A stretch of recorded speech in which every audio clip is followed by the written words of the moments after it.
कहानी के शुरू में हमें एक डेजर्ट दिखाया जाता है जो कि काफी सुनसान होता है और दूर दूर तक कोई भी नजर नहीं आ रहा था। उस वीरान जगह पर एक बेड होता है जिसके ऊपर एक खूबसूरत सी लड़की सो रही होती है। ये सीन दिखने में काफी अजीब था और तभी हम वहाँ पर एक लड़के को देखते हैं जो कि उस बेड के करीब आ रहा था और अभी वो उस लड़की के पास आने ही वाला होता है कि उसे हेडेक होने लगता है और सब कुछ ब्लर हो जाता है और उस लड़की को काफी अजीबोगरीब चीजें देखने को मिलती हैं, जैसे डीमंस के हंसने की आवाजें आ रही थी और एक काफी पुराना बड़ा घर जो कि घोस्टली हाउस था और इसके अलावा और भी बहुत अजीब सीन्स वो देखता है। और तभी अचानक उस लड़के की आंख खुल जाती है और यहाँ पर हमें पता चलता है कि जो कुछ अभी उसने देखा वो रियल नहीं बल्कि वो उसका एक ड्रीम था। उस लड़के का नाम थॉमस होता है जो कि एक पेंटर था। थॉमस इस तरह के स्केरी ड्रीम्स पिछले कई सालों से देखता आ रहा था। थॉमस इन ड्रीम से तंग आकर एक साइकोलॉजिस्ट को भी ये दिखा चुका होता है और इस वक्त भी वो एक साइकोलॉजिस्ट के पास ही बैठा होता है। वो साइकोलॉजिस्ट थॉमस को बताती है कि तुम्हें स्लीप डिसऑर्डर है। थॉमस उस डॉक्टर को बताता है कि पुराने वक्त में इस चीज को किसी शैतान के साथ कनेक्ट किया जाता था, यानी किसी इंसान के साथ ऐसा तभी होता है जब किसी शैतान ने उस पर कंट्रोल किया हो या कोई डीमन उसकी बॉडी पर बैठा हुआ हो। तब वो डॉक्टरों से कहती है कि ये सब तुम्हारी माइंड इमेजिनेशंस है और कुछ नहीं, या तुम्हारा कोई ऐसा ड्रीम, कोई ऐसी डिजायर हो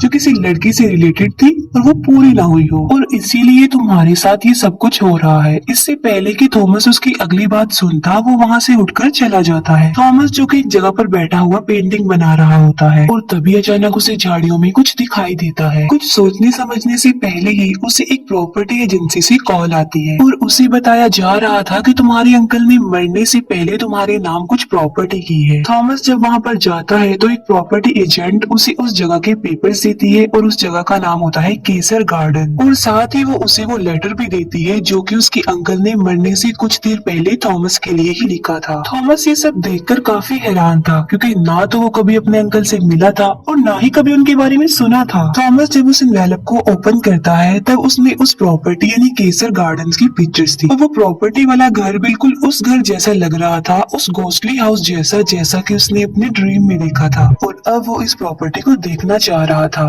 थॉमस वहाँ से चला जाता है और अपने घर में आ जाता है और घर आकर वो अपने अंकल का वो लेटर पढ़ता है। उस लेटर में लिखा हुआ था कि मुझे काफी दुख है कि मैं तुमसे कभी भी नहीं मिल पाया हूँ और हमारे ना मिलने के पीछे रीजन मेरी मदर और ग्रैंड मदर है, लेकिन शायद उन्होंने भी बिल्कुल ठीक किया क्योंकि हमारी फैमिली सदियों से केसर गार्डन से कनेक्ट है और दुख की बात ये है कि केसर गार्डन के मेल्स कर्स्ड हैं। उस लेटर में इस बात का तो जिक्र नहीं होता कि वो कर्स्ड किस किस्म का था और कुछ रूल्स हैं जिन्हें फॉलो करना तुम्हें जरूरी होगा और क्योंकि तुम केसर्स ब्लड लाइन हो तो तुम वहाँ की किसी भी डोर को ओपन कर सकते हो, वो भी अपने ब्लड के साथ। और उसे वार्निंग देते हुए लिखा होता है कि एक जगह ऐसी भी है जहाँ तुमने नहीं जाना है और वो बेसमेंट है, तुम्हें मेरी बात का बिलीव करना होगा और वो जगह तुम्हारे फायदे के लिए ही बंद की गई है। थॉमस केसर गार्डन जाता है। अब क्योंकि उसके पास कीज नहीं थी तो वो डोर तोड़कर अंदर चला जाता है। वो घर काफी क्रीपी लुक दे रहा था और काफी पुराना था और वहाँ पर जगह जगह पर स्कल्स और डमीज थी जो कि काफी डरावनी नजर आ रही थी।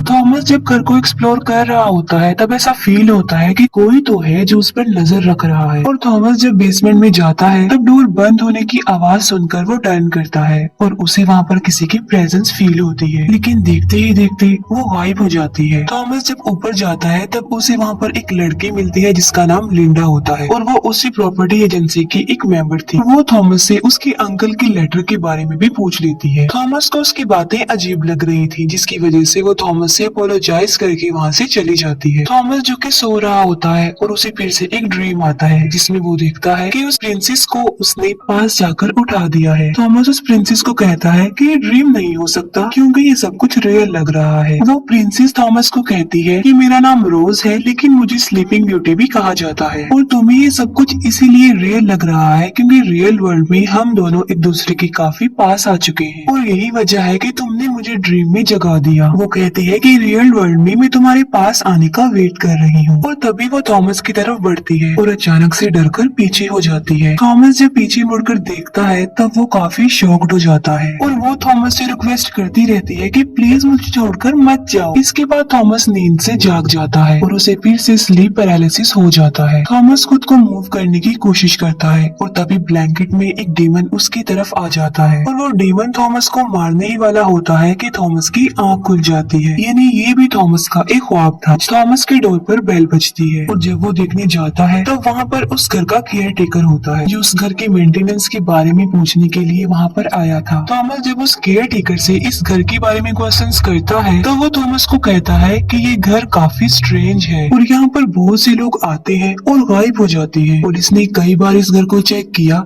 लेकिन उन्हें कुछ भी नहीं मिल पाया। उस आदमी के जाने के बाद थॉमस फिर से घर को एक्सप्लोर करता है। थॉमस को बेसमेंट में एक एंशिएंट डोर मिलता है जिसे ओपन करने की थॉमस काफी कोशिश करता है लेकिन वो दरवाजा उसे नहीं खुल पाता। केसर गार्डन के बारे में और जानने के लिए थॉमस उस जगह के एडमिन ऑफिस में जाता है। पेपर्स को चेक करते हुए थॉमस को एक पेज मिलता है जिस पर कुछ लिखा हुआ था जो कि थॉमस को समझ नहीं आ रहा था। जो कुछ उस पेज पर लिखा था थॉमस उसे अंडरस्टैंड करने की कोशिश कर रहा होता है कि अचानक से उसके स्टमक में पेन होने लगता है और उसे अटैक हो जाता है। थॉमस घबराया होता है, कांप रहा होता है और उसे उसके ड्रीम की वही सीन्स नजर आने लगती है और फिर अचानक से देखते ही देखते थॉमस नॉर्मल हो जाता है। थॉमस लिंडा के पास होता है और वो कहता है कि इस पेज पर जो लिखा है वो तुम्हारी हैंडराइटिंग से मैच हो रहा है, तो अगर तुम उस घर के बारे में कुछ जानती हो तो प्लीज मुझे बता दो। तब लिंडा कहती है कि मेरा भाई वहाँ उस घर में गया था लेकिन अभी तक वो वापस नहीं आया और गायब हो गया और ऑलमोस्ट 50+ लोग केसर गार्डन में गए हैं लेकिन बचकर वापस नहीं आए, ना ही उनका कुछ पता चला कि वो कहाँ चले गए। थॉमस लिंडा को कहता है कि मैं तुम्हारी हेल्प लेना चाहता हूँ। अभी वो दोनों बातें कर ही रहे होते हैं कि थॉमस को फिर से अटैक हो जाता है। लिंडा थॉमस को हॉस्पिटल ले जाती है और डॉक्टर बताता है कि थॉमस को पैनिक अटैक हुआ है। थॉमस को फिर से एक ख्वाब आता है जिसमें वो फिर से प्रिंसेस रोज से मिलता है। रोज उसे बताती है कि तुम ही वो पर्सन हो जिसके साथ में कर्स्ड हूँ और वो एक डीमन के बारे में थॉमस को बताती है जिसने रोज को वो कर्स दिया। वो थॉमस को कहती है कि जब तक ये कर्स रहेगा रियल वर्ल्ड में हम कभी भी नहीं मिल पाएंगे। रोज थॉमस को एक हिंट देती है कि तुम्हारी ब्लड लाइन ही वो चीज है जो मुझे जगा देगी और उस घर के सारे डोर्स ओपन कर देगी। वो कहती है कि तुम्हारे जागने का वक्त आ गया है और अब तुम्हें जाग जाना चाहिए और ये कहकर वो गायब हो जाती है। लिंडा थॉमस को बताती है कि तुम्हें पैनिक अटैक हुआ था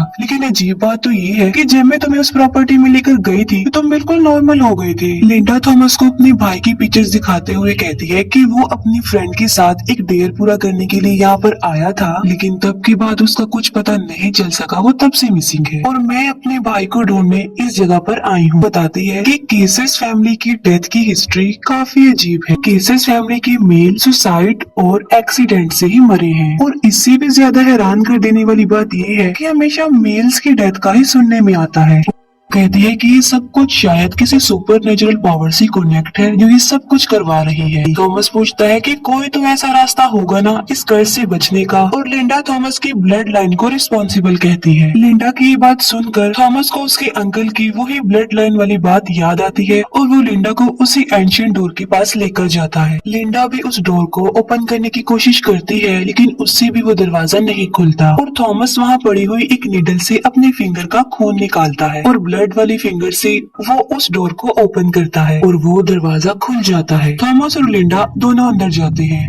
उन लोगों को वहाँ पर एक एंशिएंट डायरी मिलती है जो कि बंद होती है और वो लोग उसे ओपन करते हैं। उस डायरी में जो कुछ लिखा हुआ था वो उन्हें समझ में नहीं आ रही थी क्योंकि वो एंशिएंट लैंग्वेज थी और तभी वो देखते हैं कि एक डमी उन पर अटैक कर देती है और वो लोग खुद को सेव करने के लिए उस जगह से बाहर आ जाते हैं। तभी वहाँ पर एक गाड़ी आ जाती है और लिंडा थॉमस को जल्दी से उस गाड़ी में बैठने के लिए कहती है। अब गाड़ी में जो होता है लिंडा ने उसे वहाँ पर अपनी हेल्प के लिए बुलाया था और वो लिंडा का फ्रेंड और पैरानॉर्मल इन्वेस्टिगेटर होता है। लिंडा थॉमस और रिचर्ड को लेकर अपने घर में आ जाती है और वो उन लोगों को केसर गार्डन्स की काफी ज्यादा पिक्चर्स दिखाती है क्योंकि वो केसर गार्डन के बारे में डिटेल से जानती थी। उन पिक्चर्स को देखकर वो पैरानॉर्मल इन्वेस्टिगेटर रिचर्ड कहता है कि इन स्पिरिट्स को लोग आमतौर पर डीमन या डेविल्स कहते हैं और कुछ इंसान इन पर बिलीव करते हैं और कुछ नहीं करते और असल में ये हमारे आसपास ही रहते हैं। रिचर्ड थॉमस को कहता है कि तुम केसर गार्डन से लिंक्ड हो, इसी वजह से वो किसी भी शक्ल में तुम्हारे सामने आ सकते हैं। लिंडा रिचर्ड को बताती है कि थॉमस उस प्रॉपर्टी से कनेक्टेड है तो अगर वो ज्यादा अरसा उस प्रॉपर्टी से दूर रहेगा तो वो मारा जाएगा।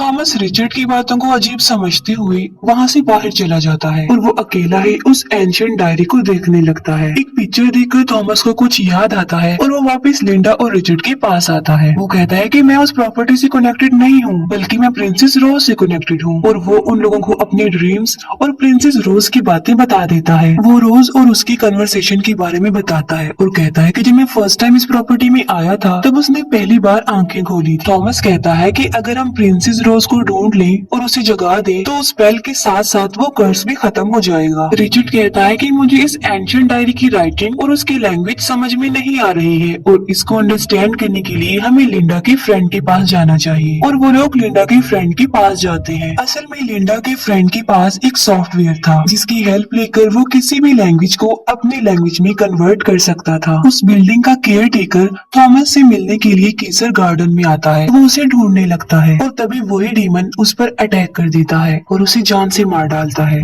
थॉमस जब जागता है तब वो देखता है कि उस एंशिएंट डायरी का कुछ पार्ट ट्रांसलेट हो गया है।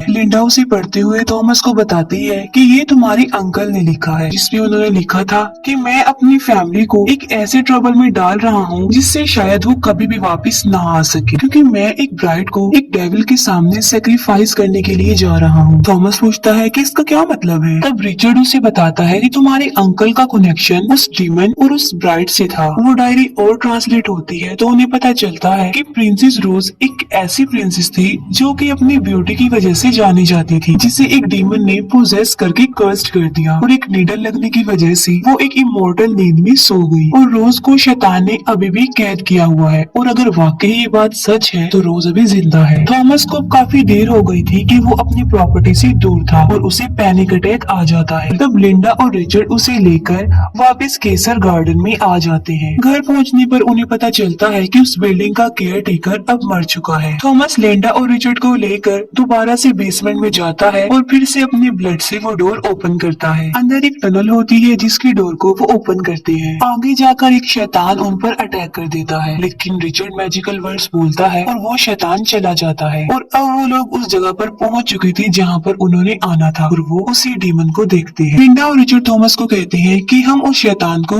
डिस्ट्रैक्ट करेंगे और इसी दौरान तुम जाकर प्रिंसेस रोज को जगा देना। और वो ऐसा ही करते हैं और थॉमस उस रूम में जाता है जहाँ पर प्रिंसेस रोज को कैद किया हुआ था। थॉमस प्रिंसेस रोज के पास आता है लेकिन वो फिर भी नहीं उठती और तभी थॉमस को अपनी ब्लड लाइन याद आती है और थॉमस अपने होंठों से ब्लड निकाल कर रोज को उठाता है और इस बार रोज उठ जाती है। रोज को होश में लाने पर वो थॉमस का थैंक्स करती है और आंखें बंद करके थॉमस के पास आती है, लेकिन जब वो अपनी आईज खोलती है तब उसकी आंखें बिल्कुल ब्लैक हो गई थी। यहाँ पर एक बड़ा राज खुलता है और वो ये होता है कि प्रिंसेस रोज अब कोई प्रिंसेस नहीं रही बल्कि वो भी एक डीमन बन चुकी है। वो डिमोनिक आवाज में बोलते हुए थॉमस को कहती है कि तुमने मुझे जगा तो दिया है लेकिन अब तुम्हारा खेल खत्म हो गया है। और वो अपनी फिंगर से थॉमस पर मैजिक कर देती है और वो दीवार के साथ जाकर टकराता है। रोज थॉमस को कहती है कि मैंने तुम्हारे लिए बहुत कुछ सोचा हुआ है। यहाँ पर अफसोस की बात ये होती है कि थॉमस इतनी स्ट्रगल जिस लड़की के लिए कर रहा था, यानी जिसे वो अपनी ड्रीम गर्ल समझ रहा था, वो कोई ड्रीम गर्ल नहीं बल्कि वो एक डीमन थी।